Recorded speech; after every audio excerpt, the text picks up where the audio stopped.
कहने लगा कि हे वैश्य, मनुष्य को सदैव शालिग्राम की शिला में तथा वज्र या कीट गामती चक्र में भगवान वासुदेव का पूजन करना चाहिए, क्योंकि सब पापों का नाश करने वाले, सब पुण्यों को देने वाले तथा मुक्ति प्रदान करने वाले भगवान विष्णु का इसमें निवास होता है। जो मनुष्य शालिग्राम की शिला या हरिचक्र में पूजन करता है, वह अनेक मंत्रों का फल प्राप्त कर लेता है। जो फल देवताओं को निर्गुण ब्रह्मा की उपासना में मिलता है, वही फल मनुष्य को भगवान शालिग्राम का पूजन करने से यमलोक को नहीं देखने देता। भगवान को लक्ष्मी जी के पास अथवा वैकुंठ में इतना आनंद नहीं आता जितना शालिग्राम की शिला या चक्र में निवास करने में आता है।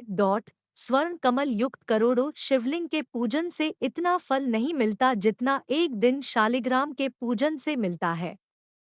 भक्तिपूर्वक शालिग्राम का पूजन करने से विष्णुलोक में वास करके मनुष्य चक्रवर्ती होता है। काम, क्रोध, लोभ, मोह, अहंकार से युक्त होकर भी मनुष्य शालिग्राम का पूजन करने से बैकुंठ में प्रवेश करता है। जो सदैव शालिग्राम का पूजन करते हैं, वह प्रलयकाल तक स्वर्ग में वास करते हैं।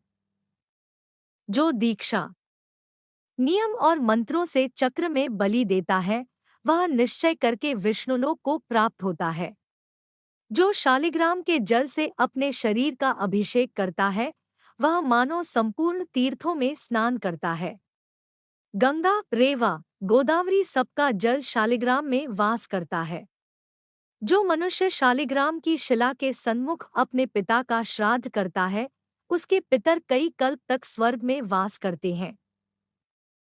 जो लोग नित्य शालिग्राम की शिला का जल पीते हैं, उनके हजारों बार पंचगव्य पीने से क्या प्रयोजन? यदि शालिग्राम की शिला का जल पिया जाए तो सहस्त्रों तीर्थ करने से क्या लाभ? जहाँ पर शालिग्राम है, वह स्थान तीर्थ स्थान के समान ही है। वहाँ पर किए गए संपूर्ण दानों करोड़ों गुणा फल को प्राप्त होता है। जो एक बूंद भी शालिग्राम का जल पीता है, वह माता के स्तनों का दुग्ध पान नहीं करता, अर्थात गर्भाशय में नहीं आता।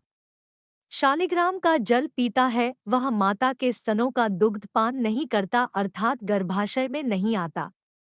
शालिग्राम शिला में जो कीड़े मकोड़े एक कोस के अंतर पर मरते हैं, वह भी वैकुंठ को प्राप्त होते हैं।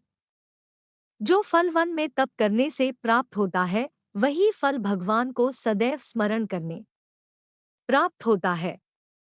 मोहवश अनेक प्रकार के घोर पाप करने वाला मनुष्य भी भगवान को प्रणाम करने से नरक में नहीं जाता।